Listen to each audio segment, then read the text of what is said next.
Hello, and welcome to the IoT Chat, where we explore the latest development in the Internet of Things.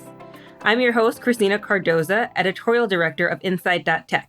And today we're going to be talking about autonomous mobile robots, which is an industrial trend I'm happy to finally see gaining more traction in manufacturing space. So joining me to tell me more and to talk about this topic, we have Claire Leo from Conga Tech and Timo Kuhn from Real Time Systems. So before we get started, Timo, I'd love to learn a little bit more about yourself and what you do at Real Time Systems. Hi, my name is Timo. I'm a systems architect and product manager at Real Time Systems. I've been part of RTS since day one, which is 17 years ago. Before joining RDS, I was a software engineer at the robot manufacturer KUKA. And now I'm happy to share my knowledge and insight with you. Yeah, absolutely. Wow, 17 years. So I'm sure you've seen this space evolve quite a bit over your time at RTS. Claire, please tell me more about yourself and Conga Tech.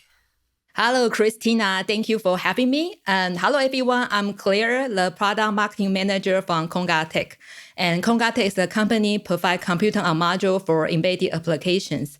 My role in the company is to look at Conga Tech's product and the technology to see how they apply into robotic market, like in autonomous mobile robots, and see how Conga Tech can help autonomous mobile robot company to tackle the challenge in the competitive environment with computer on module concept. Yeah, absolutely. And I'm sure there's a lot of complexity and challenges in the computer market that, when you're trying to add these autonomous mobile robots into the factory that, businesses come across. And so like I said in my intro, I'm very excited to talk about this topic because I feel like autonomous mobile robots, this is something that we, were dreaming about a couple of years ago, something that seems like science fiction. But over the last couple of years or, even in the last year or so, we're seeing them become more prevalent in the factory space. And, so Claire, I just want to start this conversation with you talking about when we say autonomous mobile robots, like what are we actually talking about? And why is this, as of lately, taking the, industrial space by storm? Autonomous mobile robots are robotic systems. They are capable of operating independently without direct human intervention. And those robots are equipped with advanced sensors, artificial intelligence algorithms, and a sophisticated control system that enable them to navigate autonomously, to perceive their environment, and to make decisions. And right now, while the industry is increasingly interested in autonomous mobile robot because many benefits they can offer. For example, like the material handling task. This materially handling task used to be executed manually. Workers need to perform those tasks to pick up and deliver the raw material and in-process product on the production line. And those tasks actually are quite repetitive and can pose a risk on workers' health and safety. Right now, by using autonomous mobile robot to automate the material handling process to transport the products on the factory floor, then workers right now, they don't have to waste their own production time to those manual work and tasks. They can focus on highly skilled and more value-add tasks. So by using autonomous mobile robots in the manufacturing environment, streamline the manufacturing process, can increase productivity, can improve operation efficiency, and enhance workers' safety. Yeah, that's great. And you mentioned these are, robots that are moving on their own. You mentioned a couple of different components in there, and obviously the benefits are improving worker safety and allowing them to focus on more, important tasks that they, instead of doing these repetitive tasks, we can get the robots to do them. But we also see these, robots working alongside workers. And so I'm curious because we have these robots moving around independently. How do we ensure that they don't, hit other workers, they don't mess up the production line, they don't, mess up equipment? So how exactly, if you could give us a little bit more insight into how they work. I know you mentioned AI and all of that. So how does this all go into that? Yes, of course. Autonomous mobile robots rely on a combination of technologies, including sensors, AI algorithms, motion control, wireless communications, and the computing platform that enable autonomous mobile robot to perform the tasks autonomously. And autonomous mobile robot utilize various sensors, for example, like LiDARs, 2D or 3D cameras to perceive their environments. And those sensor data are processed in real time by the computing platform. And those sensor data actually provide the information about the environment. And robot can use this information to create a map, to localize and navigate themselves to the destination autonomously and to perform the task within the environment. And as I just explained, autonomous mobile robots are intelligent machines. And when it comes to develop the next future-oriented autonomous mobile robot, Intel's 13th generation coprocessor with Conga computer on module is the ideal solution. Intel's 13th generation Intel coprocessors that combines the power efficiency, flexibility, performance, and delivering the boost computing performance compared to previous generations. And it's a very good solution for design advanced robotic computing platform. And AMR companies right now actually can benefit from this latest Intel processor to run more applications simultaneously and run more workloads and more connect devices. Yeah, that's great to hear that you guys are using the 13th gen Intel processor. I know, Intel had just released that. So it's great to see you guys taking advantage of all the latest technology out there. Because like you mentioned, manufacturers, they have a lot more workloads and they're very high, intensive for computing. So they want to make sure that they are using the best technology. Timo, I'm wondering if you can, from real-time systems, if you can also talk about the software architecture that goes into this and how you help developers and manufacturers meet the real-time demand of these robots. Yeah, a lot of software goes into AMRs, of course. There are various functionalities like perception. The robot has to perceive its environment in order to know what's going on. Localization to find out where it's situated. At the moment, the path planning, the system is autonomous, so it needs to find out where to move to. The movement itself, the motion control is very important. Obstacle avoidance, of course.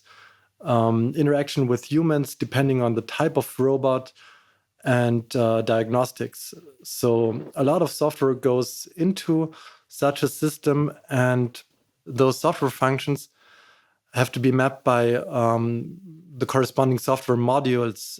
And often they have very high requirements or even competing requirements in terms of timing and resource usage. Competing requirements means, for example, if one software module needs a lot of performance, while a different software modules needs a deterministic response in a timely manner. You cannot just throw everything in and make it work. It's quite complex. So typically, real-time operating systems are used, or operating systems that have real-time capabilities in order to have party-based scheduling and making sure that deadlines are never missed.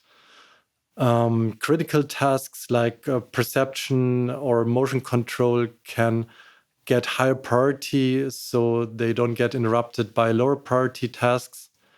And especially for motion control, it can be quite challenging. It needs determinism, of course. It needs to react to sensor signals within a predefined time frame.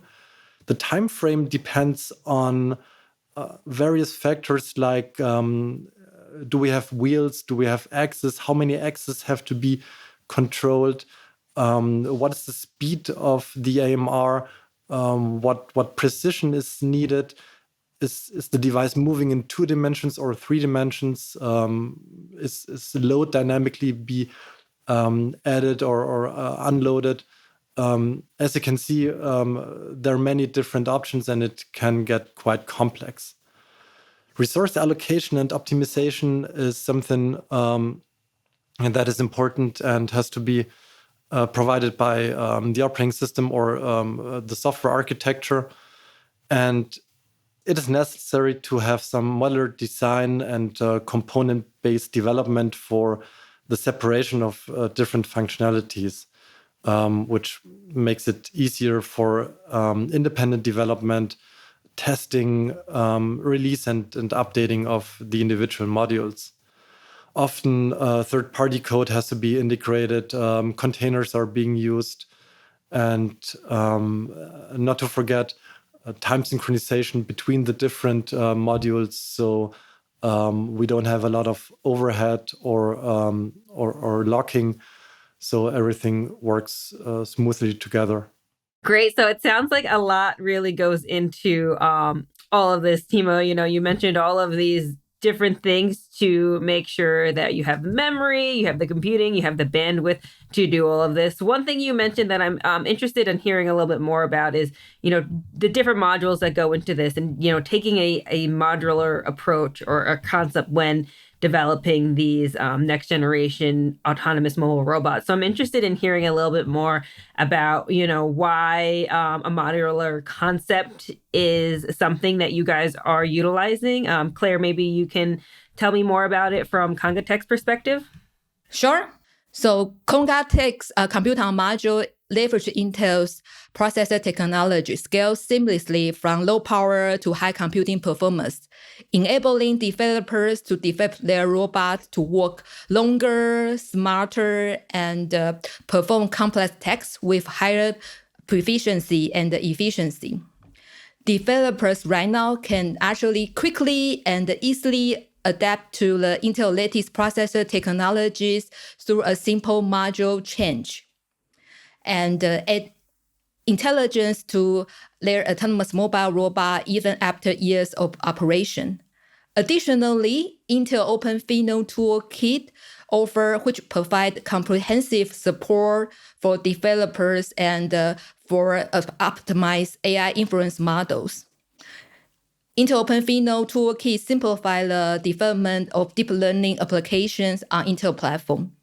Yeah, and I think that OpenVINO piece of this is extremely important. Like you said, making sure that you can add the intelligence and the deep learning models onto these robots. I know OpenVINO, with its latest releases over the last couple of years, they've made it very easy that they really help developers utilize the hardware that's available to them in the best possible way. So we've been talking about the AI toolkit OpenVINO. We talked about Intel, processor technologies and the 13th gen core. So a lot of goes into this to making sure that robots can sense, they can see, they can, conduct operations, they can take tasks and orders and things like that. I'm curious, because I'm sure there's still just like a lot more that goes into making this possible. Timo, what are the other tools and technologies you're seeing go into developing autonomous mobile robots, and how, can developers take advantage of some of these tools like OpenVINO to really simplify their efforts?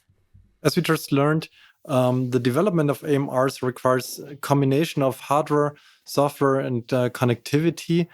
In terms of hardware, there's the computing platform, the chassis, the motors, the sensor, power systems, and of course, what exact sensors and so on is being used depends on the requirements of the application. On the software side, perception, localization, path planning, motion control, obstacle avoidance, interaction with humans, and diagnostics, as we talked about before, play very important roles. And as you can imagine, integrating and managing all of those functions can get quite complex. So you cannot just add a control unit for each of those functionalities, because it has its limitations, and of course it hits physical limits very quickly. AMRs are battery powered, so adding a lot of controllers doesn't make sense. The controllers need to be connected with each other. That adds weight, increases size, costs, and complexity. So this is why multiple functions must be consolidated on fewer processors. And here is where an embedded real-time hypervisor can help a lot, integrating multiple workloads on a single processor. That has many advantages. Isolation and security, for example. So, for example, perception and motion control can run in their own virtual machines, securely separated from each other, making sure that when one VM needs a lot of load or creates a lot of load, the other one is not affected and can still meet its deadlines. And this is really crucial. Imagine there's a signal from a sensor and the reaction from the AMR or from the controller comes too late. This can lead to a crash or even to injuries when humans are involved. It helps with performance optimization, load balancing. Every VM can get dedicated resources to meet timing and performance requirements, and the system gets more modular and flexible. You can update and modify various functions individually, especially on Intel processors, because all of the modern Intel processors have virtualization extensions like VTX and VTD. They allow for secure separation of resources and high performance at the same time. And in addition to that, the Intel Time Coordinated Computing, the TCC, provides temporal isolation of workloads. This really guarantees the determinism. So you can have both deterministic workloads and performance securely separated in space and time on the same processor. So I think we've done a great job of laying out for developers and businesses all the tools and technology and components they're going to need to make AMR development successful. What I would love to hear from you guys next is after they develop an autonomous mobile robot, what it actually looks like in the factory. Where are the biggest opportunities for manufacturers, or what are the biggest use cases they're using AMRs for today, and where do we still have to go? So Claire, I'll start with you on that one. Yeah, okay. Autonomous mobile robots have proven to be versatile in various industries. And some use cases, including the material handling I just mentioned, in warehousing, in logistics, and for example, order fulfillment for e-commerce, and even collaborative assembling in the manufacturing environment.